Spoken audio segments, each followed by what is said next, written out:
Assalamualaikum warahmatullahi wabarakatuh. Teman-teman sekalian, pada kesempatan kali ini saya akan memberikan sedikit pengantar terkait dengan praktek penggunaan scallop geosunva.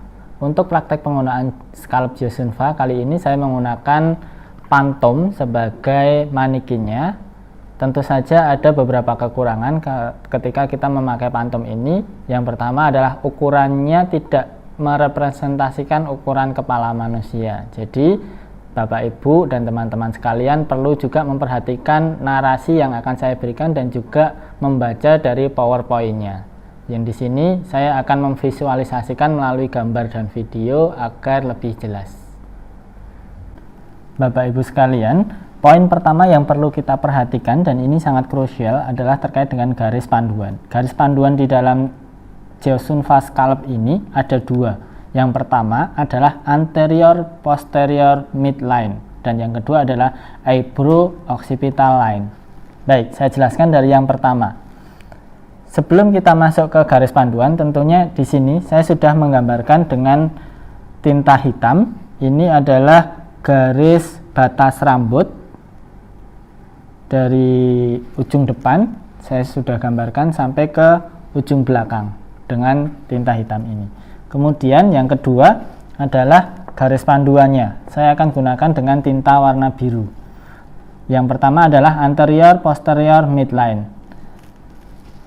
Terletak pada garis membujur lurus dari glabella atau yintang ke protuberansia occipitalis atau feng fu. Kurang lebih ada di atas ini. Nah, kemudian kita gambar menggunakan garis.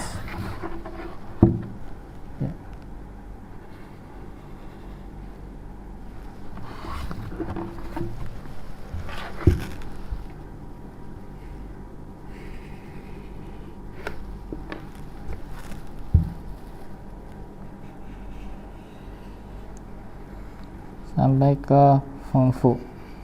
Kemudian yang kedua adalah eyebrow occipital line. Eyebrow itu diambil dari alis dari sisi ujung paling atas ini. Kemudian garisnya membujur horizontal sampai ke protuberansia occipitalis atau feng fu. Saya berikan garis juga dengan warna yang sama.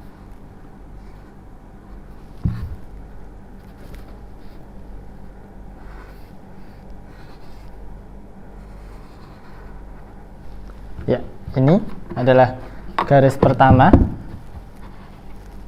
Kemudian yang ini adalah garis kedua. Setelah kita mendapatkan garis panduan yang saya warnai sebagai warna biru, kita lanjutkan mencari motor area. Motor area itu sangat krusial nanti. Ketika motor area ini kurang tepat, maka area yang selanjutnya juga kurang tepat. Baik, saya lanjutkan.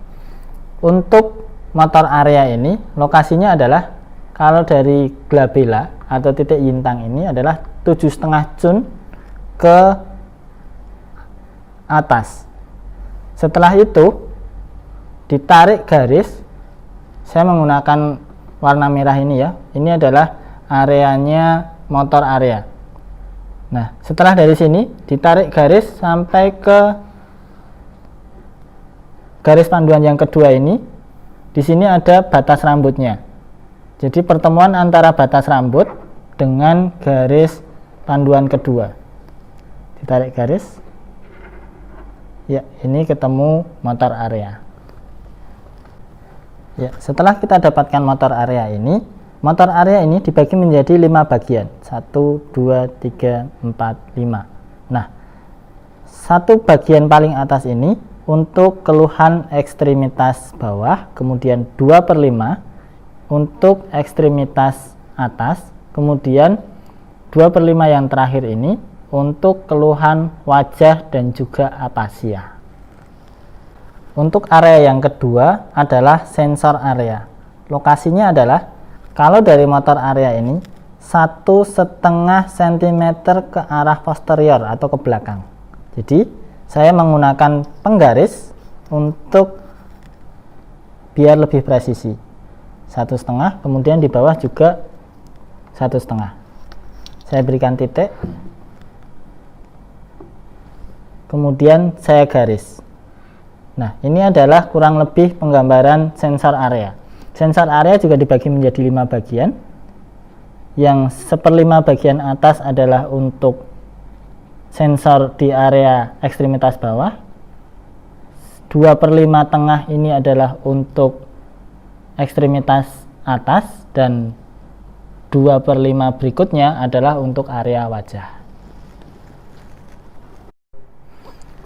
Baik, area yang ketiga adalah area Korea atau tremor control area. Lokasinya adalah dari motor area tadi 1,5 cm ke depan, kemudian 1,5 cm ya, kemudian kita tarik garis sepanjang ini sampai ke batas rambut. Baik, jadi 3 lokasi ini dia sejajar. Kalau di dalam gambar ini atau yang saya tampilkan di sini mungkin kurang representatif karena memang ukuran kepalanya juga kurang representatif dan gambar saya mungkin yang kurang begitu baik. Tapi untuk memperdalam lagi, Bapak Ibu dan teman-teman sekalian bisa membaca PowerPoint yang sudah saya berikan nanti. Baik, area yang selanjutnya adalah area vertigo dan aural area. Lokasinya adalah dari ujung daun telinga ini 1,5 cm ke atas. Saya gunakan penggaris ya, kurang lebih seperti ini, 1,5 cm ke atas dari ujungnya ini. Kemudian garis ini adalah lokasinya vertigo area itu tadi, sepanjang 2 garis ke depan, 2 cm ke depan dan 2 cm ke belakang. Area selanjutnya adalah praksia area. Lokasinya adalah pada sebuah tonjolan parietal.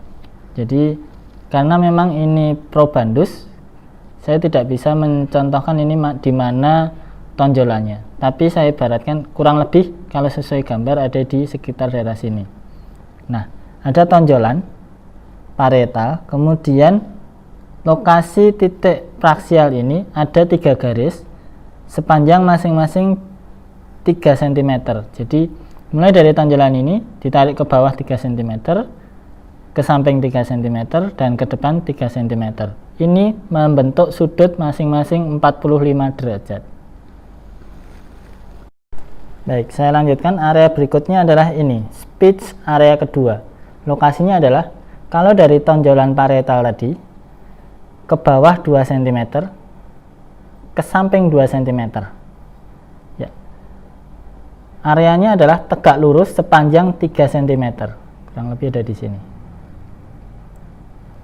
Selanjutnya adalah speech area 2. Speech area 2 itu lokasinya hampir mirip dengan vertigo dan aural area. Jadi 1,5 cm ke atas. Nah, kalau vertigo tadi ke depan dan ke belakang 2 cm ya, kurang lebih ini areanya. Kalau area speech area 2 itu dari ujung telinga yang ditarik ke atas tadi, ini juga sepanjang 4 cm. Ini adalah area speech area 2 dan ini adalah area vertigo ya, jadi ada sedikit tumpang tindih. Selanjutnya adalah foot kinesthetic sensory area. Lokasinya adalah pada garis para midline. Jadi kalau dari titik atasnya sensoric area dan motorik area ditarik ke samping 1 cm, 1 cm. Sama ke sini juga 1 cm, 1 cm. Kemudian areanya adalah sepanjang 3 cm dengan menghubungkan kedua poin ini ya, kurang lebih adalah seperti ini. Baik, saya lanjutkan. Di area belakang ini ada dua area. Yang pertama adalah visual area dan equilibrium area. Cara mencarinya adalah ini tadi titik Feng Fu yang saya gambarkan menggunakan warna biru ini. Ini garis panduannya. Ini lokasinya adalah dari titik Feng Fu ini. 1 cm ke samping. Kemudian area dari visual area itu sepanjang 4 cm ke atas. Digunakan menggunakan garis lurus ke atas. Baik, sedangkan equilibrium itu dari Feng Fu sama, ditarik garis 3,5 cm ke samping. Kemudian lokasi atau area equilibrium adalah 4 cm ke arah bawah dengan garis lurus juga. Area yang terakhir adalah di bagian depan. Ada 3 area. Yang pertama adalah stomach area, kemudian thorax area, dan genital area. Kita cari yang pertama dulu, adalah stomach area. Cara mencarinya adalah dari tengah pupil ini kita tarik sampai ke batas rambut. Kemudian area tersebut 2 cm ke atas dari batas rambut. Ya, kemudian yang kedua adalah thorax area. Dari midline garis panduan tadi dan stomach area dicari garis tengahnya. Mohon maaf ini kurang begitu presisi lokasinya. Saya hapus. Dicari garis tengahnya, kemudian 2 cm ke atas areanya dan 2 cm ke bawah dari batas rambutnya. Area yang terakhir adalah genital area. Lokasinya adalah pada sudut dari rambut. Kalau saya mengibaratkan dari sini, dari ujung alis kita tarik ke atas, ketemu di sudut batas rambut, kemudian lokasinya adalah 2 cm ke atas.